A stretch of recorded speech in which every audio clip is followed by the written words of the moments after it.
Hey guys, Paradox Cubing here, and today I'll be teaching you how to do advanced F2L.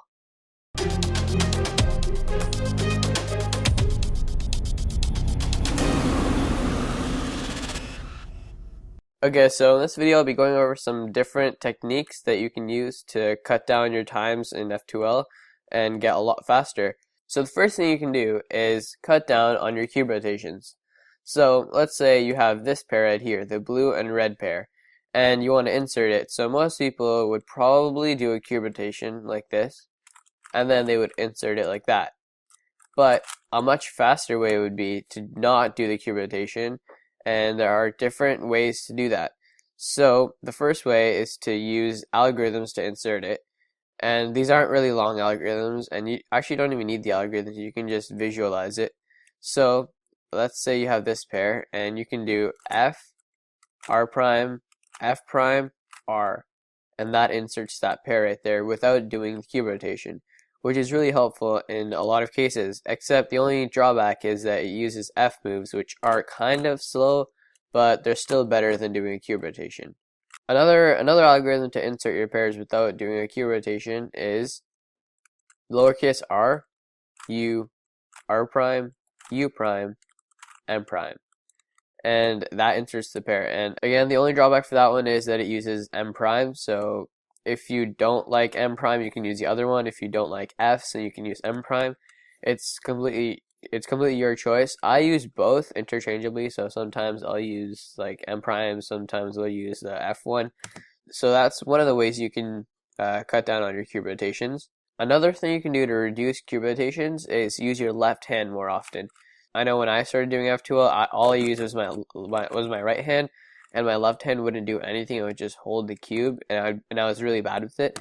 But then I eventually started using my left hand a lot more, and it actually helps a lot. So let's say you have this case where you have this corner here and this edge, and you want to pair them up and insert. And let's say you just finished solving this pair like this, and now you have this. So if you're a beginner, you'd probably do a cube rotation like that, which is really bad, and then insert it. But a faster way would be to just do it with your left hand. It's the same thing, except right after you solve this with your right hand, just do this with your left hand. So again, let's say you have this pair here. You can just insert it with your left hand, and you're good to go. And let's say you have this pair back here that you need to insert. So you can't insert this with your left hand at all. You can't insert it with your right hand. The only thing you could do is basically a cube rotation, but there's actually a way to get around that. You can insert it like I showed you earlier with using the lowercase r algorithm, and you can do that here too, except you just do it with a lowercase l. So just do a lowercase l, u, l prime, u prime, and and that puts it in. So it's basically the exact same thing, except you're doing it with your left hand instead of your right hand. So if you were to go like this, it's the exact same moves, except now you're doing it with your left hand. And it's a lot helpful if you know how to do these things. I really recommend learning those algorithms and using your left hand a lot more often. So I'll quickly go over some other cases where using your left hand would be really helpful. So you're done the cross. I see this corner here, and I would insert this like that. And a lot of when I started F2L, I didn't know how to insert anything but either inserting it with my right hand or inserting this type of pair like this. That's all I knew how to do when I originally learned F2L. But then as I got more mature as a speed cuber, I started learning better ways, like inserting it like this. Same with this pair, the green and orange. You can just use your left hand like that and insert that. And then this one is an easy right hand pair, like this. Then you see that the corner's down here for this one, and the edge is here. So what I would do is bring the corner up out of there like that, which pairs them up, but then I could split them up, and now since they're opposite colors, I can insert that down there. And that's a lot helpful. So I just did F2L with 0 cube rotations, And now I can solve the rest of the cube without any cube rotations. And there, that whole cube was solved with no cube rotations. So yeah, it's really easy to avoid cube rotations. You just need to do a lot of practice. And if you know the techniques and you practice them a lot, you'll be easily on your way to being an advanced speed cuber. So another thing I really recommend is learning look ahead. And you've probably heard this a lot because it's actually really important. And look ahead is when you're solving one pair. So if I was solving the blue and red pair, I would be, as I'm solving that pair, I'm looking for other pairs. So let's see, I'm solving this pair. I already know how to solve this pair. And as I'm solving it, I just saw these two, and I can easily insert those. And now, as I was doing that, I saw these two pieces, and now I can solve those. And just as I brought this layer up, this came out, so I'm keeping my eye on that. And as soon as I insert that, I know this is here, and bringing this down brought this edge here, so I can insert that. So that had 0 pauses, although I was going really slow for you.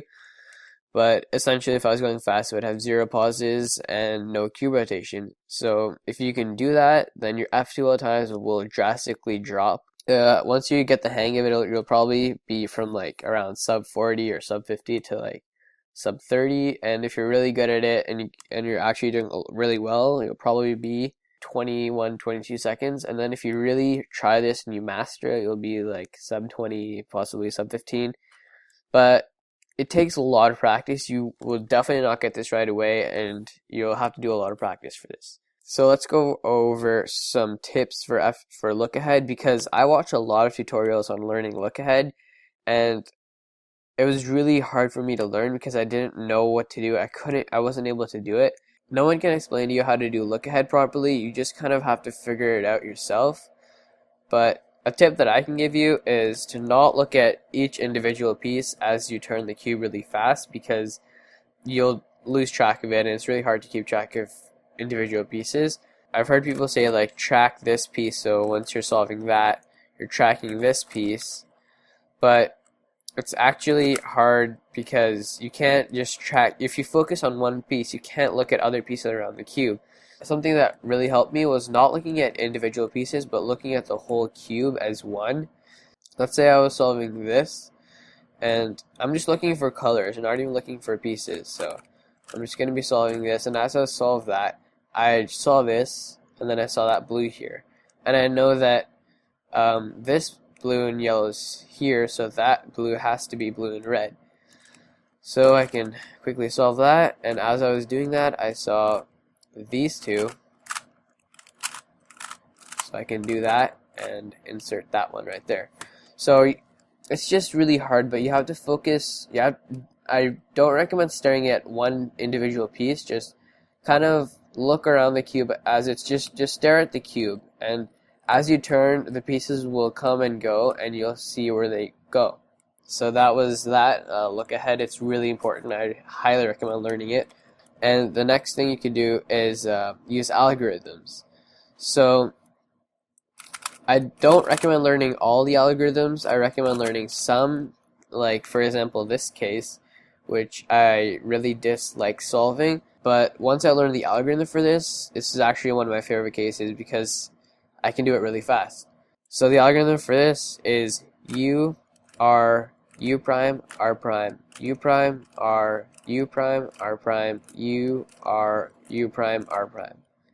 And although there's a lot of moves there, they're just mostly U's and R's, and you can do them really fast. So if I were to do that really fast, it would be like this, and it's just solved. I won't go over all the algorithms because I actually have 2 videos that go over F2L algorithms, so there's links for them right there, and you can just check those out. They have all the algorithms. I don't recommend learning all of them. Just learn the algorithms that you have trouble on. So for example, I had trouble on this F2L case, so my way was a lot longer. I went like this. It was terrible. I went like this. Then I did a Q rotation. I went like this, and Q rotated back and did that. So, and the algorithm that I learned, there weren't any Q rotations, so that was really helpful. that's pretty much it. So I'll quickly just recap on what we learned in this tutorial. So work on avoiding as many key rotations as you can by using your left hand more and inserting F2L pairs differently like I showed you. And you can learn algorithms for some F2L cases which will avoid key rotations. And then once you're good with all those, you can learn look ahead, which is for really advanced. So once you're around 22 seconds, then I would recommend learning look ahead, because then it'll drop 3 times below 20, and that's really good. So I hope this tutorial helped you learned some things, and that's pretty much it for this video, guys. Thanks for watching, and I'll see you in the next one.